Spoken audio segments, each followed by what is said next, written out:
ഒരു ദിവസം ചാത്തൻ സേവയുള്ള കുഞ്ചമൺ പോറ്റി എവിടെയോ പോയി വരും വഴി മറ്റപ്പള്ളി നമ്പൂതിരിയെ കാണാനെത്തി.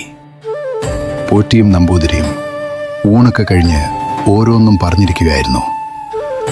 സംസാരമധ്യേ കുഞ്ചമൻ പോറ്റി പറഞ്ഞു, ഒരു മൂർത്തിയെ സേവിക്കുകയാണെങ്കിൽ ചാത്തനെ തന്നെ സേവിക്കണം, എങ്കിലേ എല്ലാ കാര്യങ്ങൾക്കും പ്രയോജനപ്പെടൂ.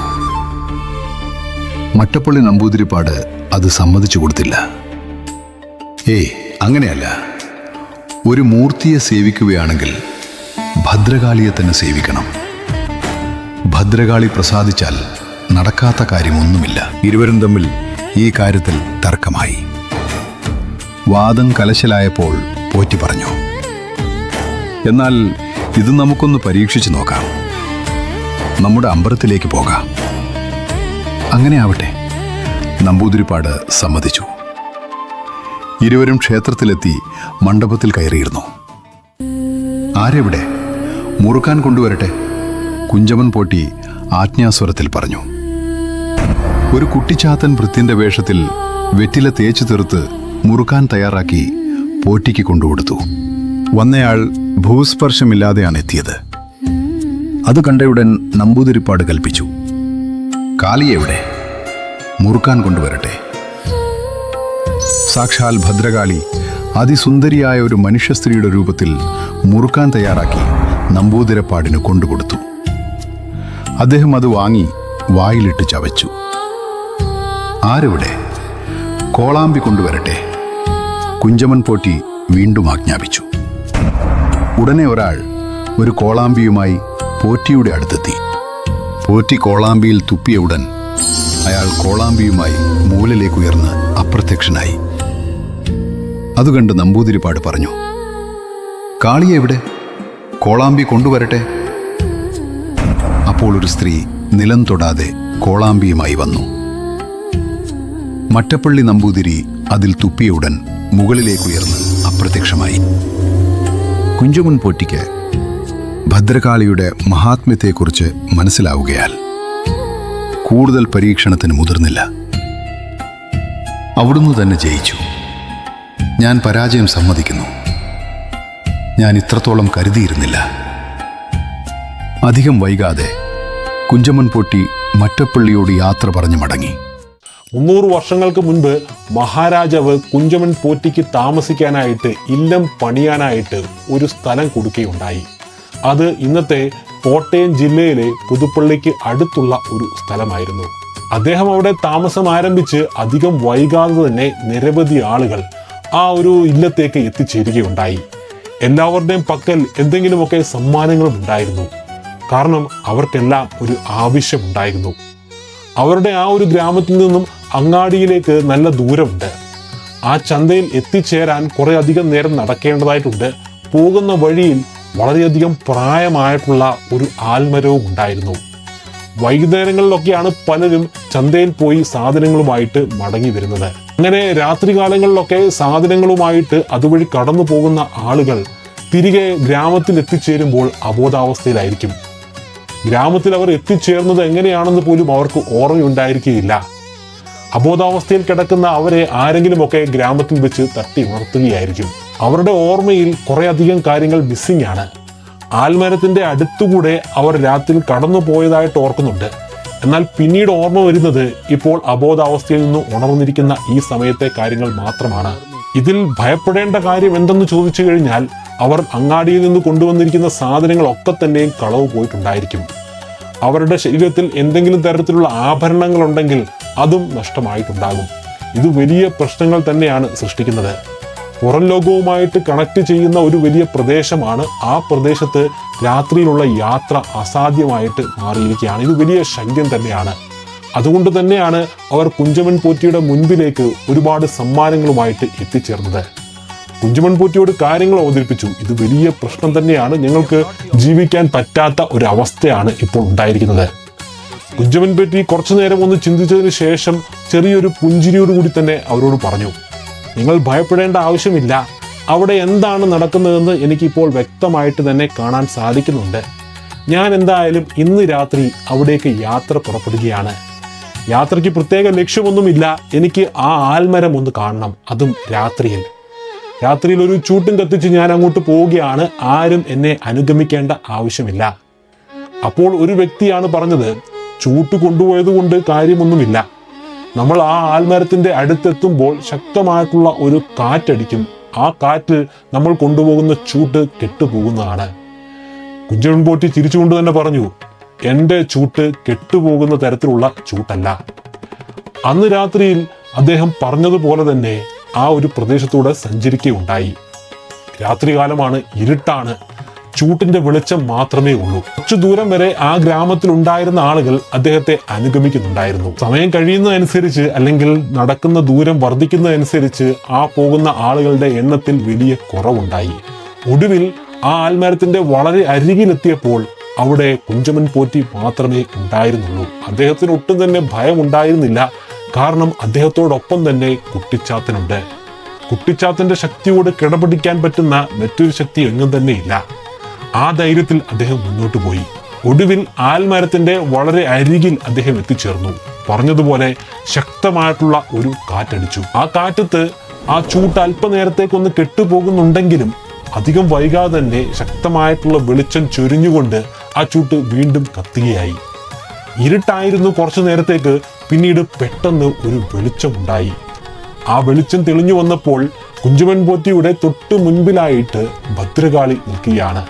വളരെ അരിശത്തോടുകൂടിയും ദേഷ്യത്തോടുകൂടിയും തന്നെയാണ് ഭദ്രകാളി അവിടെ നിൽക്കുന്നത്.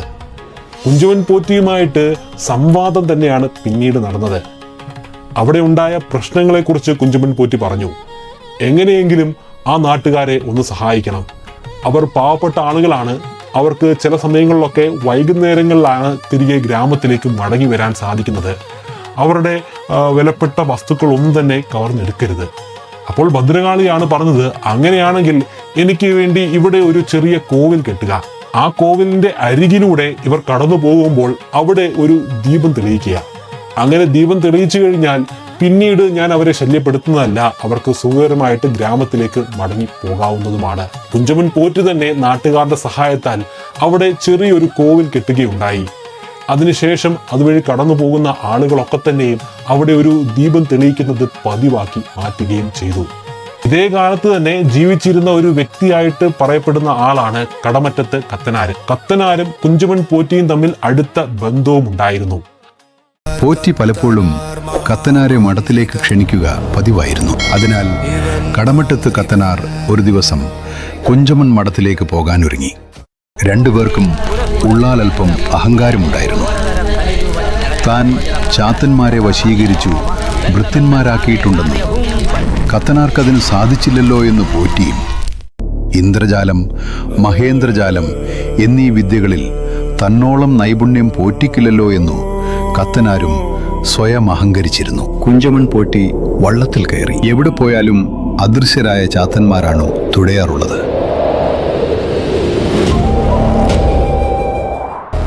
അതുപോലെ തനിക്കും പോകണമെന്ന് നിശ്ചയിച്ച കത്തനാർ ഒരു വള്ളത്തിൽ കയറി ഊന്നുകാരാരുമില്ലാതെ പോറ്റിയുടെ കടവിൽ ചെന്നെടുത്തു.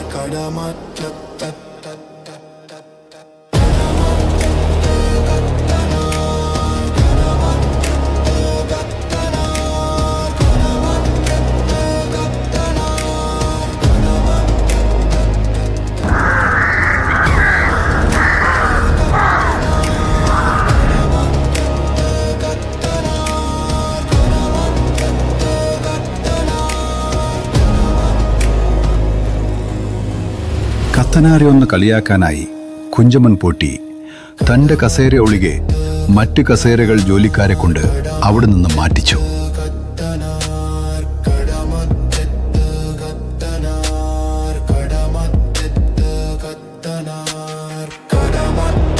ഇതെന്താണോ വള്ളക്കാരാരുമില്ലാതെ പുറപ്പെട്ടത്? പോറ്റി ചോദിച്ചു. തൽക്കാലം വള്ളക്കാരെ അന്വേഷിച്ചിട്ട് കിട്ടിയില്ല. ഇവിടേക്കുള്ള യാത്ര നിശ്ചയിക്കുകയും ചെയ്തു. അതുകൊണ്ട് തോണിയിൽ കയറി എന്നെ ഇവിടെ കൊണ്ടിറക്കണമെന്നു തോണിയോട് തന്നെ പറഞ്ഞു. തോണി അന്യസഹായം കൂടാതെ ഇവിടെ വന്നടുക്കുകയും ചെയ്തു.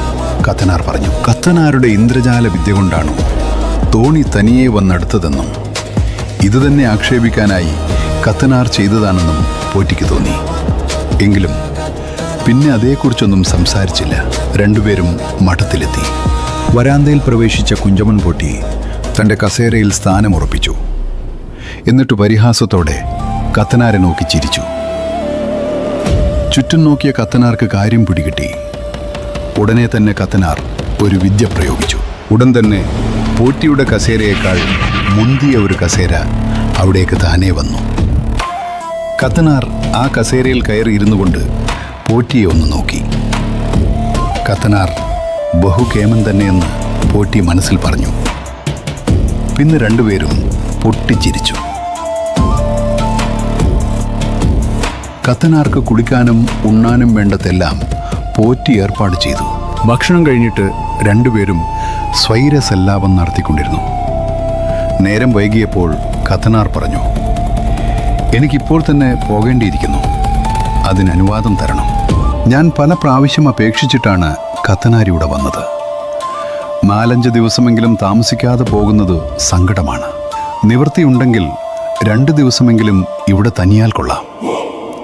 എല്ലാം ഇഷ്ടം പോലെ പോറ്റി പറഞ്ഞു. ഇന്ന് പോകാതെ ഇരിക്കാൻ നിവൃത്തിയില്ല. ചങ്ങനാശ്ശേരിയിൽ ഒരു സ്ഥലത്ത് ഇന്ന് എത്തിക്കൊള്ളാമെന്ന് ഞാൻ വാക്കു പറഞ്ഞിട്ടുണ്ട്. താമസിയാതെ ഇനിയും ഇവിടെ വരാം. ഇത്രയും പറഞ്ഞിട്ട് കത്തനാർ യാത്രയായി.